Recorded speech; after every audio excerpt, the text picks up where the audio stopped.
Good morning. Good evening. Welcome back to Tipsy Casting. I'm Jess, and this is my co-host Jen. Thank you all for tuning in again. We're excited to talk to you about another very important relationship casting has, which is our connection with producers. So let's dive in. What are you drinking today, Jen? Well, I am going for a Cosmo. Oh, Yeah, you it's a whipped bit, that I together put very too much quickly. cranberry in it. I put way too much cranberry in it. So we need to bring on that mixologist. Yeah, that'll be. What We'll about figure you? that What one do you got out. for me today? It's morning, so I have gone back to coffee, but I Okay. did a little bit of a twist on it. So I love Teeling single batch whiskey, Irish Uh-huh. whiskey, and it's got a little bit of a sweetness to it. So I put some of that in my coffee along with a bit of Kahlua. Ooh, very nice. Very Yeah. nice. So, I mean, I feel like I have to really explore all the coffee based drinks this Yes. side of the podcast. I So, promise as more episodes get in, we'll move them later. I can stay up later at night. So you can have more logical drinking times. I feel like I need to get like a proper cocktail kit, like the shakers and everything, because I probably should explore like a espresso martini at a certain point. Ooh, I just yes. right now don't have the tools for any of the things. And so I just improvise. But, I think as time goes, I will invest in the right accoutrement.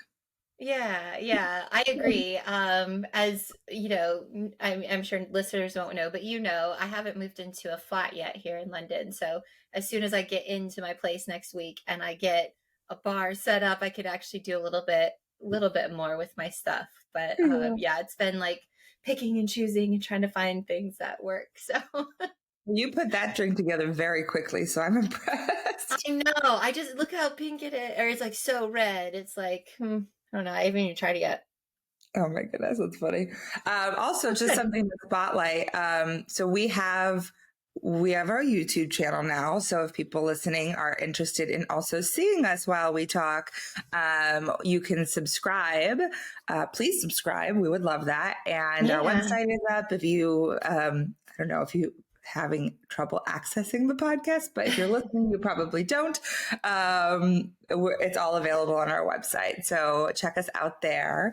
But yeah, so let's talk about producers. Uh, Yeah.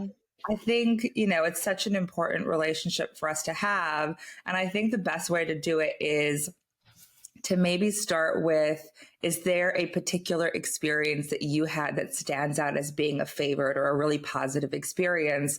And why was it so positive? Like, what made the qualities of that relationship such an impact on, hmm your career essentially?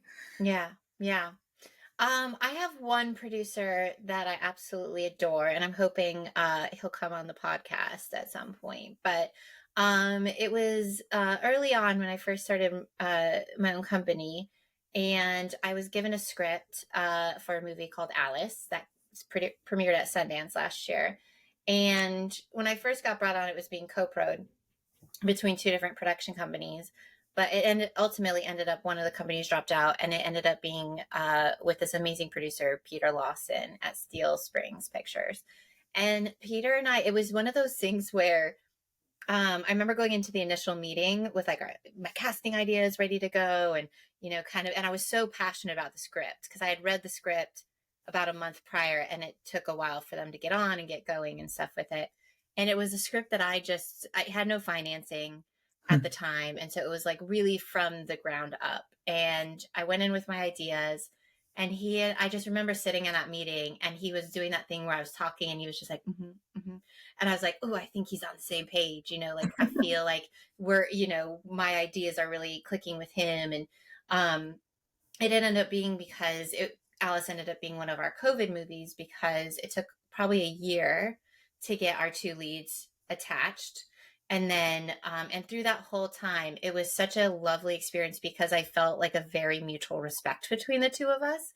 Yeah. Where sometimes, producers can be a bit more demanding or just like, you do this, you do this. I don't like that idea, but he actually like always cared about why I liked an idea, why I liked a certain actor or actress. And so I always felt, no matter what, that he respected my opinion. And all the way through shooting, because on that movie, since it was a COVID movie and our budget was quite small, like I offer every now and again, I'll offer to do the local casting in the South just because I know so much about the actors and the agents down there still. So I cast the entire film. And even through local casting, he was always like, well, who do you like, Jen? Tell me, like, let's have a conversation. Let's go through this whole, there was never just a like, yes, no, there was a very much, I think he's a casting director's producer. So I absolutely loved working with him. And I hope that we get to do many, many more projects in the future together. Oh, I love that. I think that, Yeah. it's such a rare experience. That's why it's so valuable when it is that magical. Yeah. I What had, about you? yeah, I've had, I think a lot of really wonderful producers in my 13 years. But I do, when I was an associate turned co-casting director, I was working on Bates Motel, and it's a series that I hold so dear to me because it was such a collaborative environment. And the co-showrunners were Carlton Cuse and Carrie Aaron. And Carrie was more sort of like the day-to-day. She was in the office with the writers, and Carlton was involved, but he was working on a couple other shows at the same time. And Carrie, she's just has such an incredible energy, creating such a collaborative and safe environment. And it was so wonderful for me because when I got to the point where I was essentially running point on the show from the casting side, I would send selects. And, for those who don't know the process for casting, we sort of narrowed the choices down of the actors that we think did a great job on their auditions or are really well suited for the role. And then we send the selects to our creative team, which usually includes the showrunner, the director of the episode, sometimes the writer of the episode, depending on what kind of space it is, and the line producer and any casting counterparts we might have. And at every time I'd sent those selects to the team, I would get a text from Carrie at the end of the day being like, who are your favorites? Why do you respond to them? And even if they don't end up going in that direction, it was always a really open conversation. And that was, again, it happens so infrequently, especially on the TV side, I think, that it was such a beautiful experience. And it gave me an opportunity to fight for actors, and I think that is so important because even when something wasn't working with a specific actor, being able to have that conversation as to why it's not working and getting the feedback was so incredible to be able to then go back to that same actor that you're so passionate about and bring them back in and say, you know what, they're missing these qualities. Let's find a way to bring them in. And most of the time it would work out, that actor would book it. And so it's having that energy and that way of collaboration is so positive and instrumental, I think, to the casting process. So, I mean, I've been very lucky to have a number of those experiences now, but it was very pivotal to me within my journey as a casting director and being comfortable to speak my mind. And so I think it will always hold always hold that experience closely for me. Yeah. Yeah. Yeah. I mean, it's really amazing when you come across those producers who are willing to give you your voice, especially earlier in your career. Because again, yeah, I've had a couple experiences where before going out on my own, where producers were very supportive of having a conversation and, giving that feedback. So that's really cool that you got that so early on. Yeah. And I guess also to just educate people who are listening, producers are also most of the time how we get our jobs, right? So I have found that they have more control in the film side of things than they do in TV. Yeah, I agree. But those relationships are so valuable to us that, we, especially when it's so good, we want to hold on for dear life.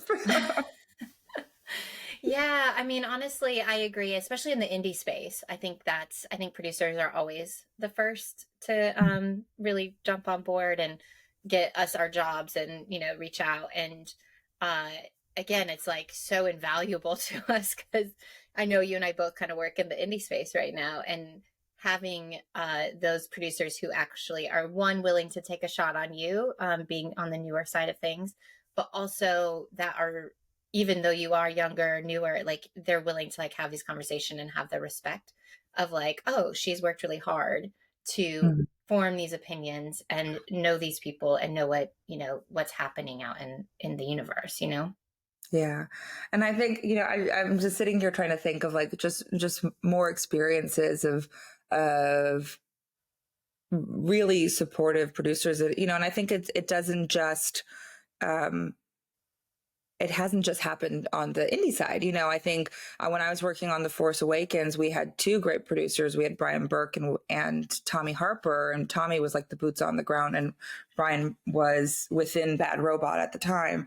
And it's like we were struggling so hard on that film to find the two leads. I mean, we found Daisy pretty. I won't say quickly, but before anybody else. Because it was a really long experience. I think we were contracted for 10 weeks and we were on it for 11 months. And it was, we got to the point when we were looking for Finn, for John Boyega's character. Like, we had seen John early in the process and he came back around, as that usually happens.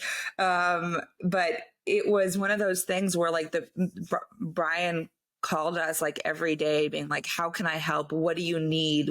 How can I support you? And to have that is so, especially on such a massive scale, was so, so wonderful to know you had that. Mm-hmm. Mm-hmm. Yeah. Honestly, as you drink from your Star Wars cup, I love it. Very apropos.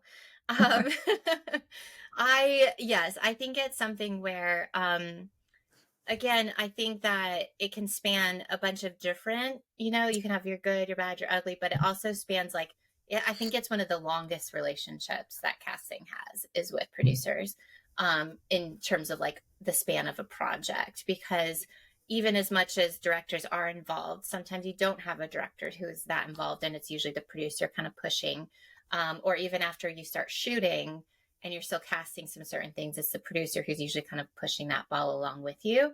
Mm-hmm. And so it's always great to have somebody who's like willing to be in the whole process the whole time, day in, day out.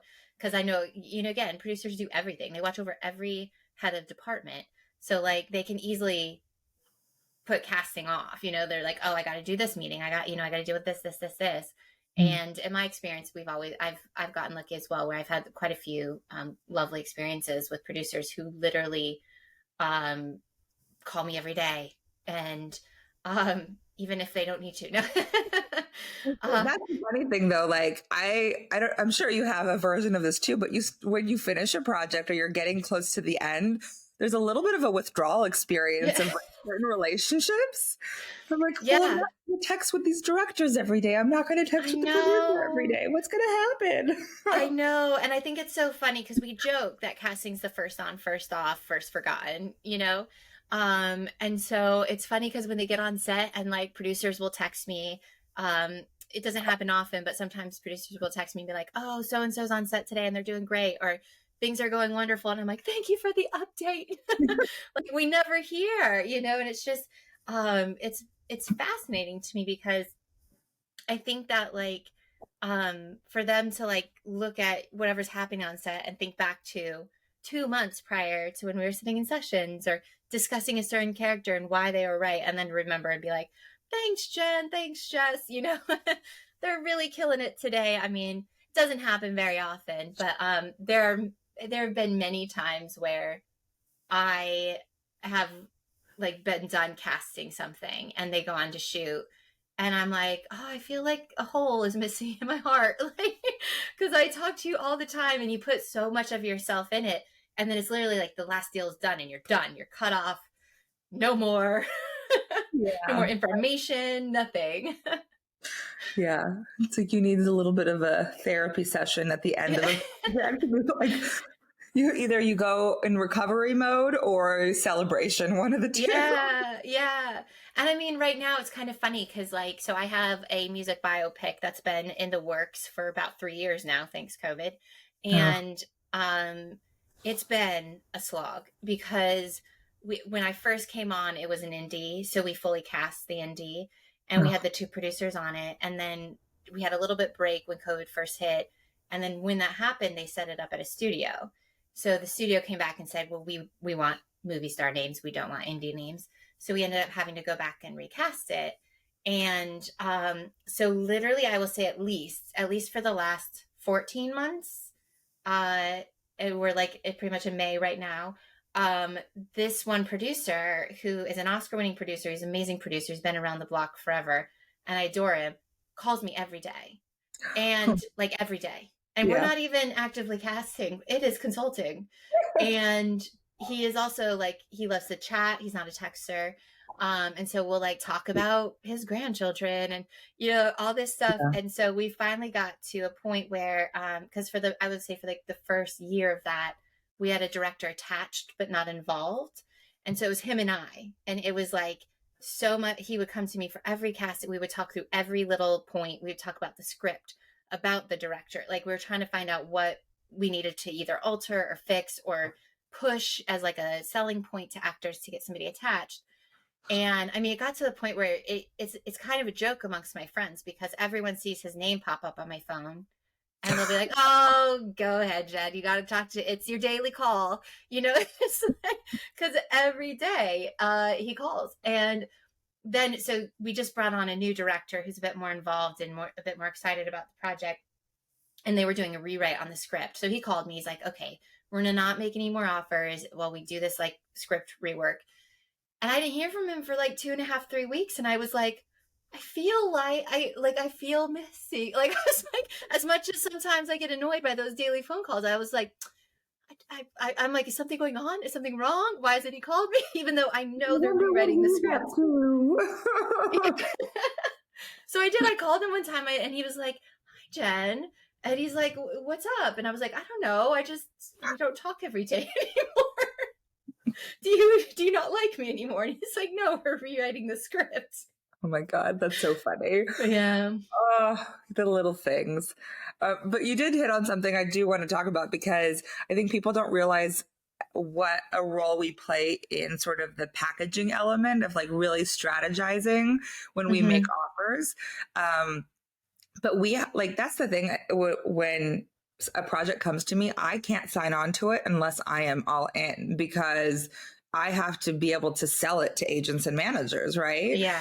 Yeah. So that idea that we have to then create a pitch on behalf of our filmmakers, on behalf of the film, on so many elements to it, and really strategize what's the best way to put this project out in the world so that we can get the most bites. And I feel like nobody knows that we do that. Like we do it on Yeah. both ends. We do it when we're going out with the project, and then we do it when we're bringing actors into the project. Yeah. So if it's watching auditions and demo reels and stuff like that, and like I've recut demo reels just to make sure it spotlights the actor in the right way. So we're the buyer and the seller all at the same time. Yeah, and I think like especially in packaging and or like the indie side of things when you're trying to attach names, like we get jobs based off of the lists we create to take into the producer and or director. And so I think that that's like the first selling point that we're like selling ourselves on like here we got good taste in actors and here's why we like these actors for these roles. And then once we get into the process of it, and because there's always the same questions we get from agents when we make offers. Is it financed? Who's directing? And who's producing? And it's like, and anyone else attached, I should say that. But Yeah. like usually if it's a lead, it's a lead, no one else is attached at that point. But so I always find it like I do the same thing. I'll sit there and go through and be like, what can we sell this off of? Because again, even if it's just a script that I love, because I personally have gotten lucky enough to work with a lot of first time female writers and directors, which I love. But it's a hard sell when you have somebody who hasn't done anything before, and you can't base it off that. So hopefully you either have a producer with a really good track record and or, just the script too can speak for itself if it's a really amazing script. And so I always am like trying to figure out what is the selling point.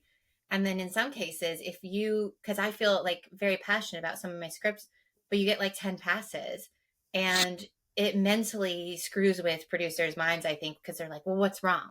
If you get this many passes, something has to be wrong.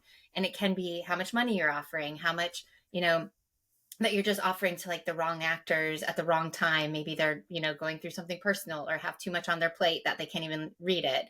Mhm. And I think that trying to sell it on both ends of like, Yeah. okay, producer, here's why I love this person. It's amazing. Or he or she's amazing. And then going back and going to the agent and being like, now here's why, okay, I've gotten this approved to give your actor this offer. Now let me sell it to you as to why your client should do this. Yeah.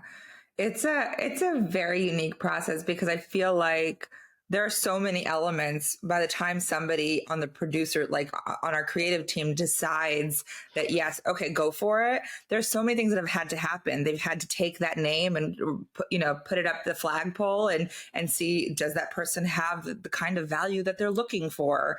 Do they do they tick the boxes that they need for the sake of financing? There's like that aspect of it.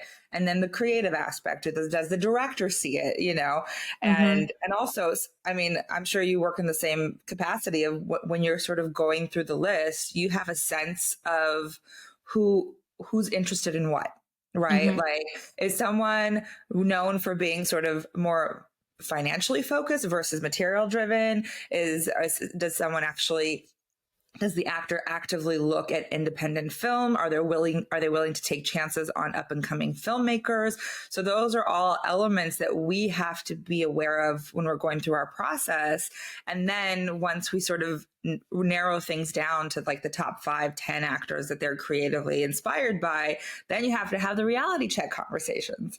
Then, run it up through the agency side and see, is this actually worth pursuing? And Mm-hmm. so you get, and I not just on the producer side, I feel like there's a level of rejection you feel, but after like 10 passes, I start to feel the rejection too of like, what the heck is going Yeah. on?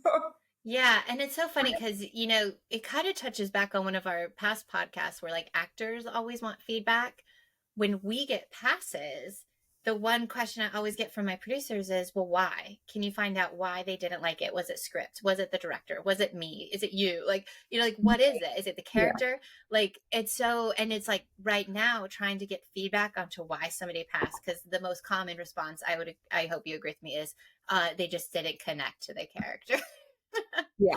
And so, or sometimes it's just like, he's going to respectfully pass on this, with no explanation. And it's so hard sometimes right now because so many of my producers are like, but I need to know why so I can fix it. Because at this point, and again, then it kind of goes, it falls back on us and our relationships with the agent and managers. Because if it's somebody you're close with, you can say, hey, off the record, can you tell me why? Like, what is actually, was it really the character? Was it something, is it the director? They just looked at his old work and they don't like it, things like that. And it's a lot of legwork on our part because I think producers sometimes don't understand that, like, if somebody told me, hey, Jen, they're passing on this because they don't like XYZ, the script, then I can at least go back and say that. But when we just get, oh, they didn't connect, or this one isn't for them, a respectful pass, it's like, I think it just starts to twist in producers' minds, like, wait, and even our minds of like, why are we getting so many passes? There has to be something wrong at this point to not even get it to, because a lot of times, like after we offer it, at least maybe some people have a conversation with the director or the producer to see if they can come to a creative understanding, or maybe they saw something they liked in the script, but there was something they bumped on and they just want to have a further conversation to see if they were open to changing it, whatever. But when you get just like 10 no's in a row, that's really hard to like then not look inward and be like, something is wrong. Yeah, absolutely.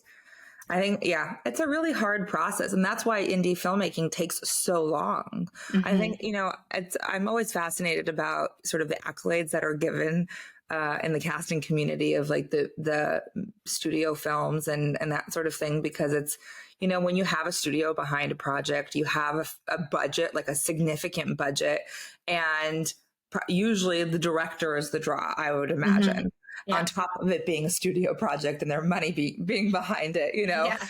It is uh, it is less of a struggle, I will say, than indie filmmaking. And like I was just telling you, I'm on an indie right now that I've been on for almost a year now.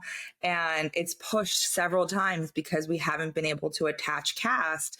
And it's been a process. And, you know, I get my fee negotiated based on whatever the original time frame was. And the Yeah. hope is, you know, we always tried to account for an extension in our fees, but sometimes it just, I mean, most of the time it just doesn't happen.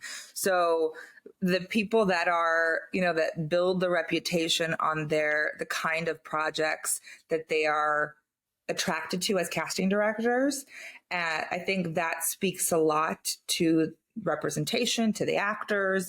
And then in turn, you know, you hope that you're able to continue creating these great projects.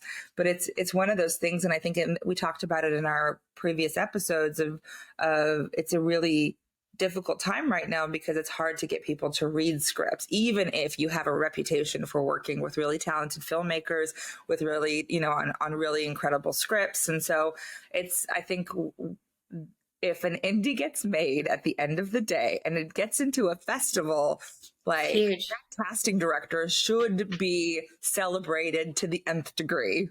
Yeah.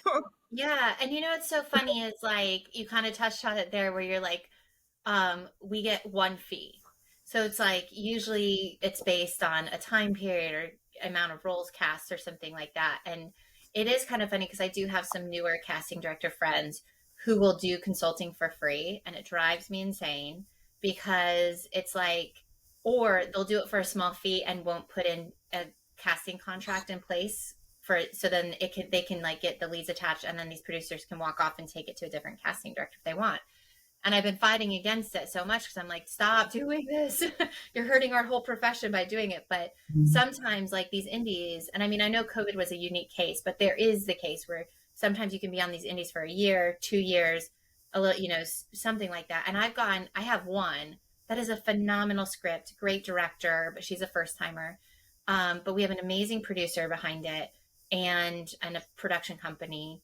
And we had 4 people cast, all known to the world, and they still wouldn't greenlight it. And so I was on this thing for 2.5 years, fighting tooth and nail. Like I got one fee, and it's like so. It's like you have to like. I mean, I'm hoping eventually that'll change a little bit of like you know because money's always an uncomfortable conversation, especially with producers.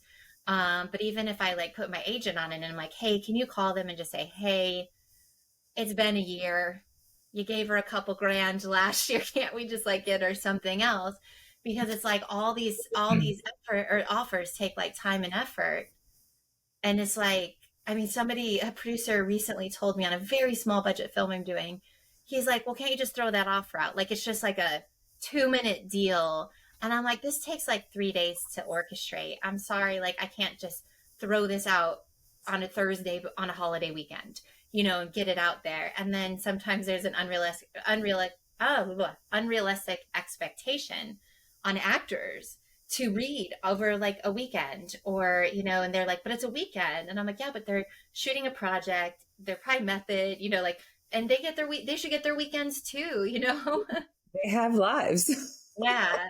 Yeah. And it's always funny because I'm always like, I never thought I was going to have to like, um, speak to having a personal life so much for people or act, you know, like, cause so many times people are like, well, why didn't they read it? Why didn't they do this? And I'm sitting there going, you know, I'll like go on Instagram and it's like, if it's like a big movie star or something, and I have a producer being like, why, it's been 2 weeks. Why hasn't he read it?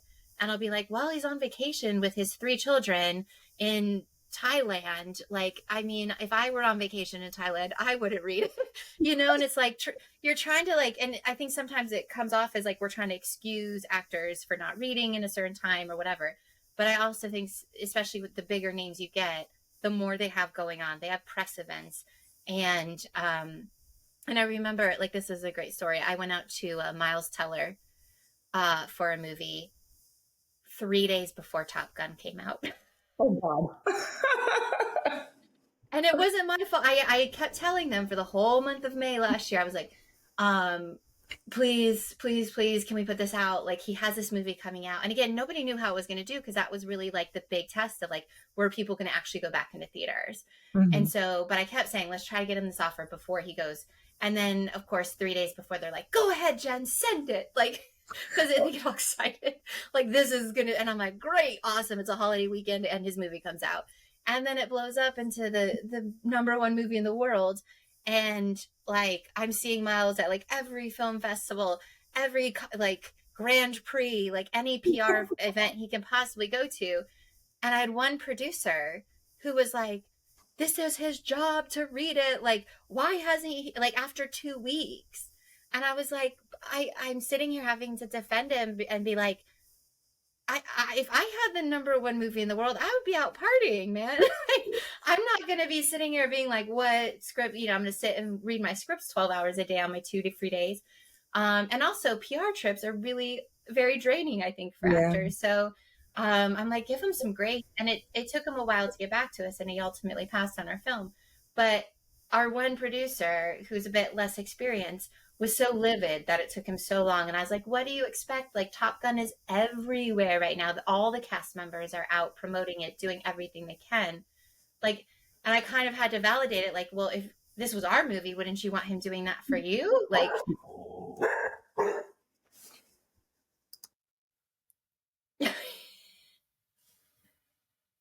um, yeah. So I just think sometimes producers, as well intentioned as they are, because I do understand it's their movie, they're usually the ones with the financial pressure coming from investors or the studio or something, being like, you got to get this done, you got to get this made.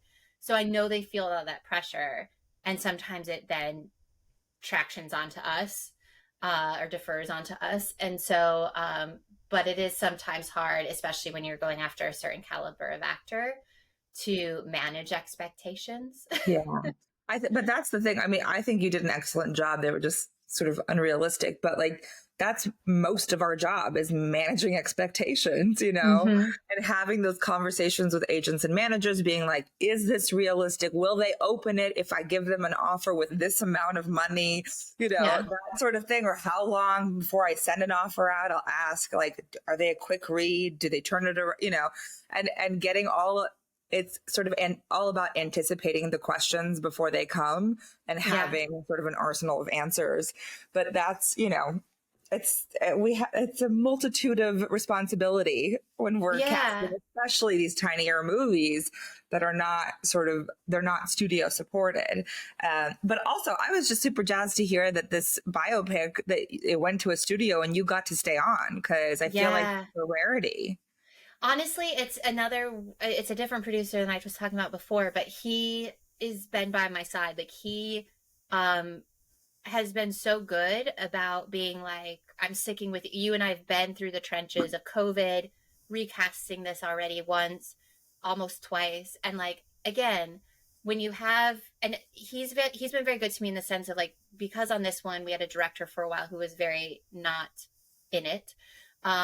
So he leaned on me. Like, he was just like, again, we'd have these long hour-long conversations about why, and I would have already convinced him XYZ actor was right for it. And he'll be like, I just need to hear it again, Jen. Like, he need, walk me through this again. Do we think, and it is kind of what you were saying. It's like, kind of, they want us to be fortune tellers of like, well, I want to know, like, we're going to have a shot with this guy, or, and so we go through all this. And the fact that I got set up at a studio, um, and to be fair, the studio that it's at currently was in a little bit of trouble for a while. So I don't think they were like super on it in terms of like, who is on your crew? um, but the fact that I did get to stay on it, was a big deal. And I appreciate that for him, because he fought for it. Cause he said, like, Jen has been step by step with me on this process. So, he's been great that way. That's awesome. I just had I'm on two projects right now that it's from the same producers and they're trying to package. And so I came on to help attach their leads for each project. It's for a limited series situation. And they were doing my deal, and my agent, he sent me the deal memo with the rate, and we negotiated. We got to the rate, we got to the time frame. And then I noticed at the very bottom of the deal memo, because I said, in order to do this, I need first right of refusal. I'm not going to just not have it. And for the series. And so they put it in the deal memo, but it said with distributor's approval. And, Mm. and I was like, no, that's not okay. And so I had my agent go back and say, we need to strike this from the agreement. And then they came back with a revised version saying, with distributor's approval, with the best efforts or something like that by the producers to make this happen. And I had to tell him, I had asked my agent, really, this is it's not acceptable. If this is where I get screwed. If I say this is okay, I'm going to lose the project. Just assume that I'm going to lose this project. And I asked, what can we do? And he said, you have to just be willing to walk away. Mm-hmm. And thankfully the project came from an old contact, a friend from a previous life. Yeah. And so I said, okay, I'm not in a position to walk away from a job right now, but I have to do this for the sake of the integrity of what I'm trying to accomplish. And so I said, do it nicely though, be respectful. And of course, he's a great guy, but, and so he did it, and they struck it from the deal. They were Wow. saying that I was an attachment. And so thank you. So proud of you, Jess. I'm so proud.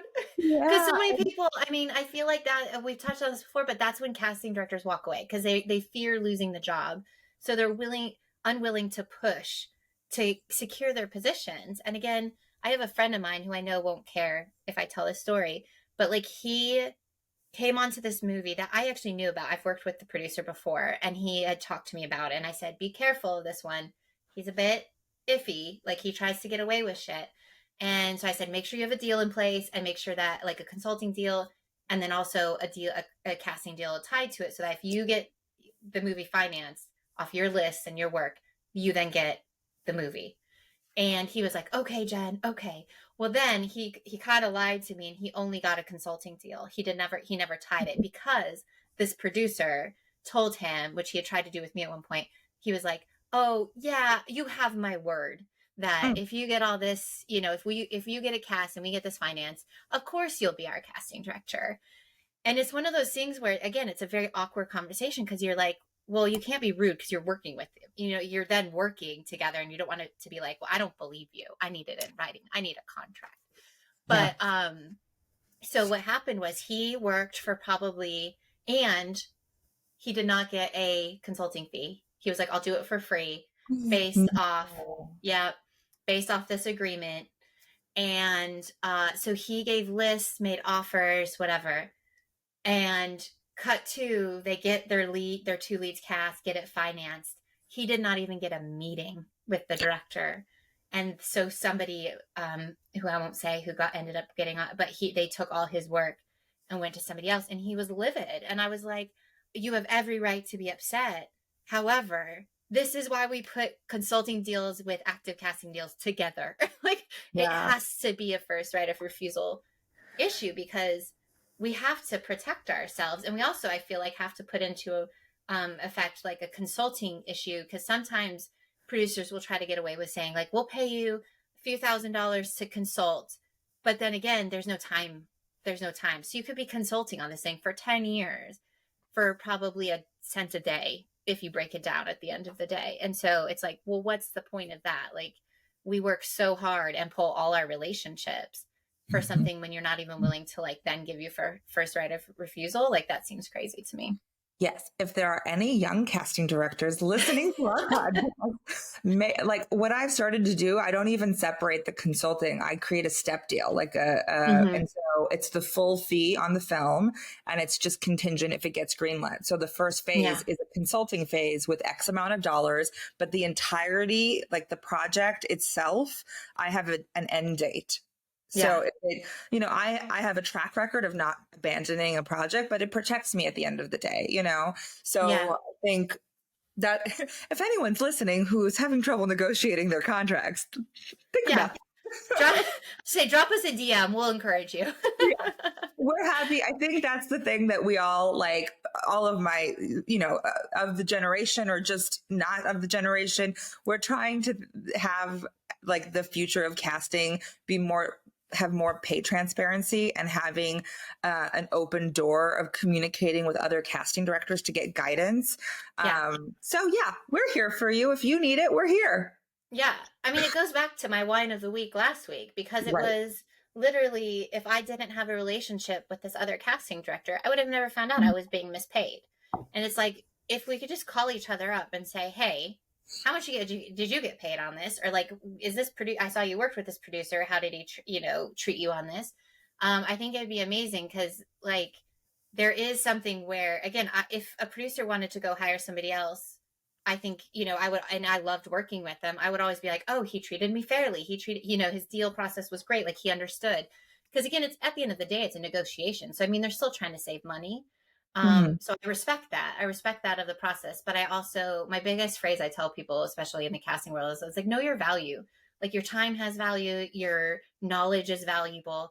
Like stop giving it away for free because not only are you hurting yourself, you're hurting everybody else in the industry or in our casting industry because they know they can go to somebody else and they'll do it for free because they're desperate or they just don't know better. And I will say there is an agent out there who reps a casting director. I won't name them, but he recently, and I don't know how many times this gets happened in the States. He recently got a play or pay deal for a casting director on a film. Oh. I know.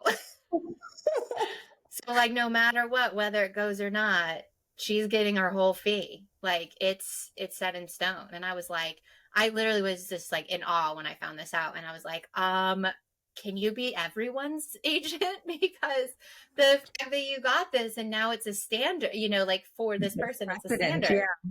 Yeah, he can now go in future deals and say, hey, well, they got it on this one, so you have to match it. And most of the time, if they know that, then they're kind of backed into a corner and they're like, okay, we have to give this. And if we could make casting directors pay or play, that'd be huge. Like that's a game changer.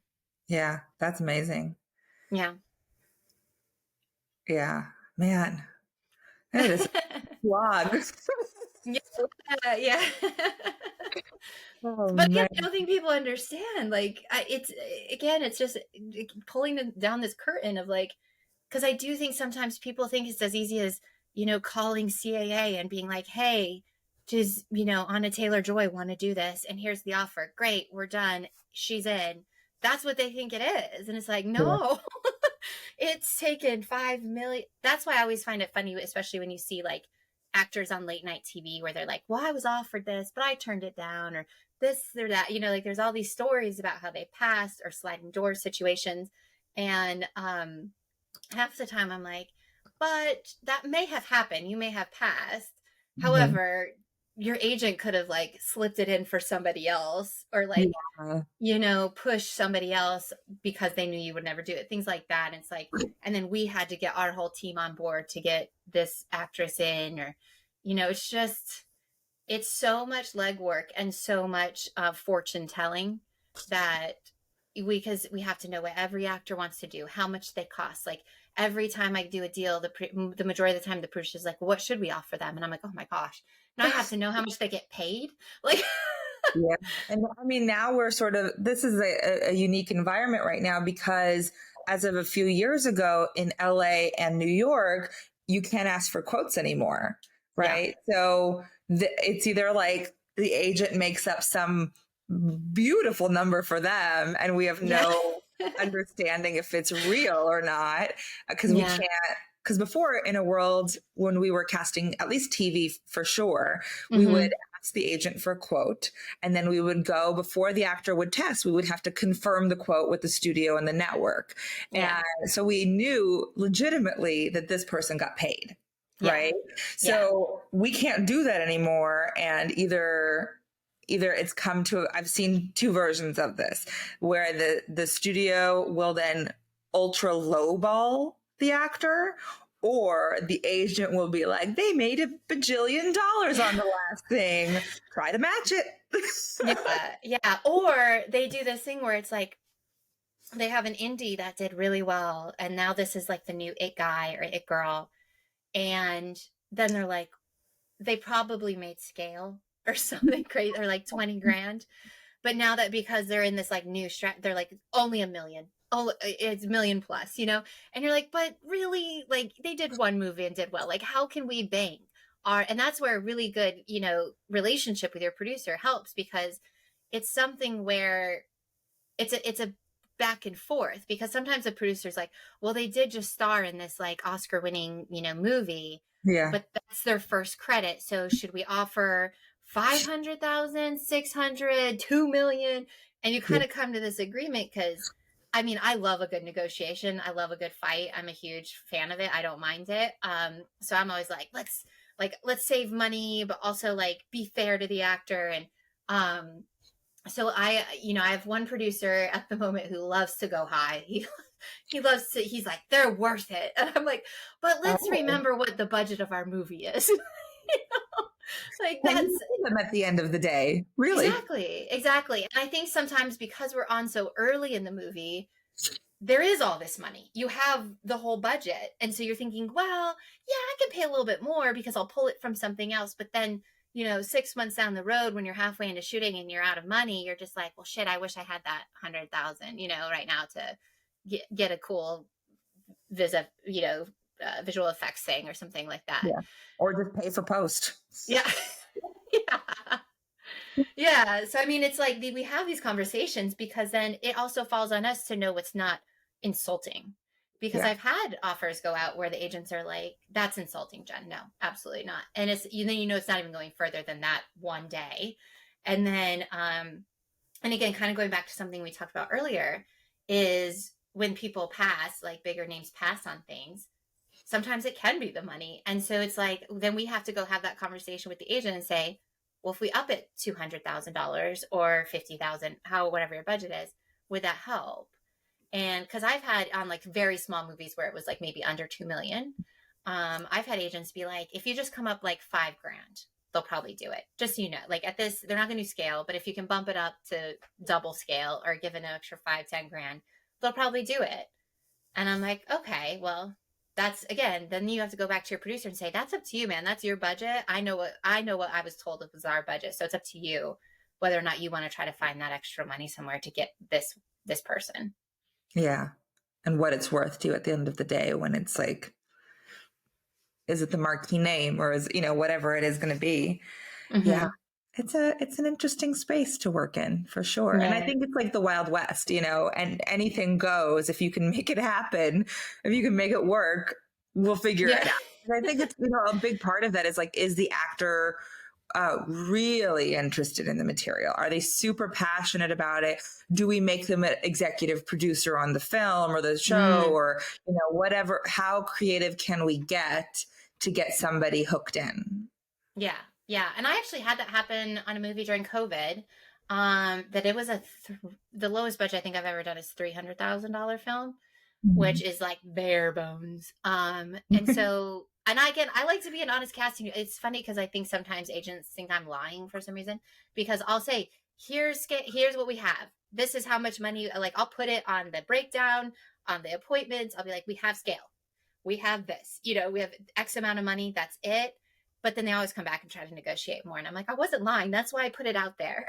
Like if I could Yeah. negotiate, I probably wouldn't be putting the money on these things. But we had this really great script from a really young director but a good producer and company behind it and stuff. And again, we were kind of just coming out of COVID. So I don't know if you experienced this or not, like probably, I'm going to say like May of 2021 ish, where things were starting to get made and like every actor wanted to work. And I was shocked for a $300,000 film, the names that were being pitched to me. I kept being like, you guys know it's scale, right? Like these people are not like the majority of the time, because I know these actors for so long, they're not going to do it for scale. And they're like, no, they'll do it. They just want to work because it's been 2 years of not working. They'll do it. And it's a great script. So yes, please put them up for it. And so we had this kid who ended up being the lead of the film, who is on a very well-known, I think it was a Showtime series. But he said, he's like, I want to learn how to produce, because I think he's in his early 20s, but Mhm. he's had this huge career already. And he's like, I know that whether I act or not, I want to be in the producer space.